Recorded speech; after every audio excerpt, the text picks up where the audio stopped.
آدم‌هایی که پدر مادرشون از دست دادن یا عزیزی رو میدونن که دیگه بعدش خندیدن شبیه قبل نیست. انگار یک لایه نامرئی بین شما و شادی کشیده میشه. یک بار و حتی فقط یک بار بی‌اعتبار بودن وضعیت موجود و تجربه کرده است، کسی که یک بار و حتی فقط یک بار با خیال راحت به دیواری تکیه داده و آن دیوار فرو ریخته و پشتش را خالی کرده است، میداند من از چه حرف میزنم.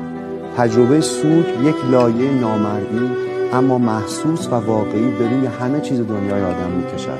مثل لاک بیرنگ، مثل ورنیر روی جلد، مثل سلفون روی غذا، مثل شیشه شفاف تمام قدی که در فرودگاه بین ما و مسافرمان کشیده شده است، مثل چیزی که نیست اما هست.